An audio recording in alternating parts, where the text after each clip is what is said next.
If this is the part where we pretend we're fully awake, nailed it. Now back to the Katie McGrady Show. Welcome back. Always happy to have you spending some time with us. Wrapping up our show today by telling you about a fantastic book, a great work of fiction to add to your reading list. It came out in January of 2023, and over the past few years has captivated audiences. John Robert Still is an attorney and intercessor, is his first novel and first book. It tells the story of Jim Hampton in New Orleans, and I'll just kind of leave it at that. We'll let John tell us all about it. John, welcome to the Katie McGrady Show. Well, hi, Katie. Thanks for having me on. I really appreciate it. Absolutely. Now, you are an attorney who decided to try his hand at writing fiction. Was this just a desire to be John Grisham, the Louisiana version? Like, how did that get started for you? No, it's kind of interesting. I really backed into it, Katie. I was, I had never written a novel or a short story for that matter. And it started out as kind of a joke. I was in New Orleans on business, and I had just left the restaurant after a rain shower, and the streets were glistening. It looked like the beginning of a movie set or the beginning of a really good novel.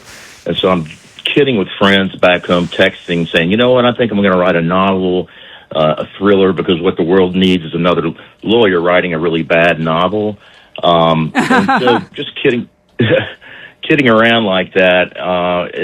Something, I guess, was percolating in my subconscious, because I thought, well, you know what?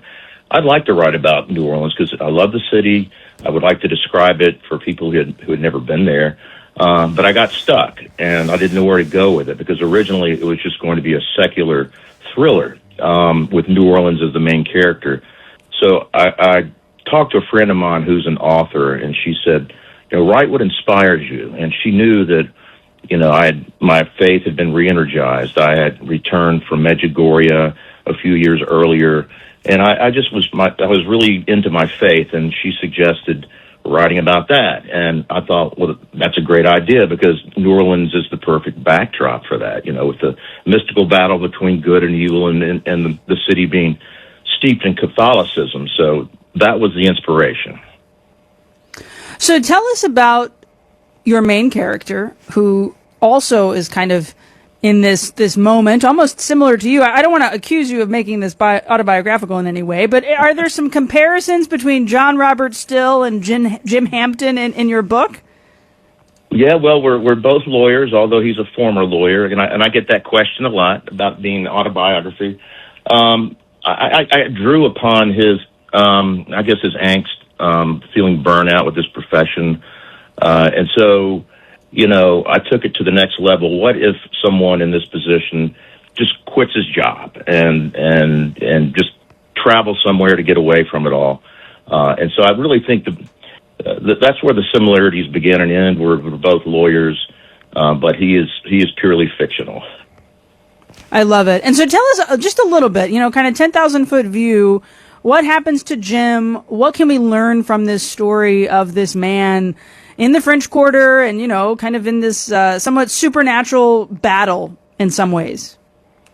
Yeah, well, he like I said, he plans to go to New Orleans to kind of decompress from quitting his job. But when he gets there, he finds that there's this tropical depression brewing in the Gulf, and it's dredging up all these ghosts of Katrina. The city is on edge, and he keeps having these strange encounters, meeting these shadowy figures, and ultimately gets in with the wrong people, who turns out to be a demonic cult chasing him through the city. But yeah, no. Amid that terror, though, he meets Miriam, a bartender, no less, and she's a devout Catholic who has this quiet, confident faith that intrigues Jim. He really wants to know more about her and about her faith, and she slowly begins to break through his skepticism. And along the way, he's learning about all these Marian apparitions, which he had never known about, like Fatima, and he's just, he's having a hard time reconciling that with his non-belief. And so, it's a journey. It's a journey. The tension keeps building as he keeps being pushed to the limits and racing toward what he hopes is the finish line. You know, I love a great fiction novel that can weave in some of these Catholic teaching elements without being overly preachy. But I do have to ask, because this is Catholic radio, what'd you do to research some of this Marian theology? Or, of course, you mentioned, New Orleans is such an incredibly Catholic city, and it's like Catholicism right next to some of the more occult, right? You walk into the St. Louis Cathedral, and right outside you've got palm readers and tarot card readers. And so you had to do some research in all of this. What was that process like for you, John? Oh, exactly, the duality of New Orleans. Well, I knew about Fatima and, Our Lady of Guadalupe, but I went in and made sure that I had the accounts correct. And you mentioned trying to weave this in. So I tried to explain these miracles through dialogue to make them entertaining to the extent I could. And it was not trying to proselytize, it was just trying to inform. So I did research to make sure that my facts were right, and that's how I went about doing it. I love it. Well, I mean, I love a good novel. Like I said, I think this is a fantastic read, especially in the winter months. People can curl up with I wouldn't call it cozy. By your description, it's a bit of a twisted journey of terror and revelation, but it is a fantastic read, and I think something that will prompt a lot of thought in people's hearts and minds. John, where can people grab a copy of Intercessor? Well, it's on Amazon, available in every form, including Audible, and you can get it on Barnes & Noble as well, so it's fairly easy to find. We'll post a link in our daily Substack. John, thanks so much for sending me a copy, for telling us all about it. I really appreciate you taking the time.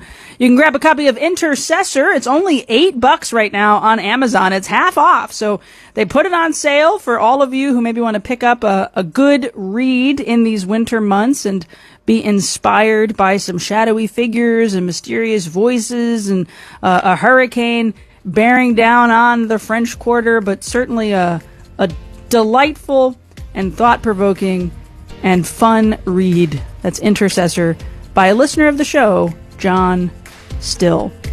Hey, we'll be back tomorrow with a whole lot more. The Olympics are not far away. The opening ceremony is beginning on February 6th, and the Vatican is bringing the Olympic cross. That's right, there's an Olympic cross to the games in Milan. We'll tell you a little bit about Atletica Vaticana tomorrow, the official sports association of the Holy See.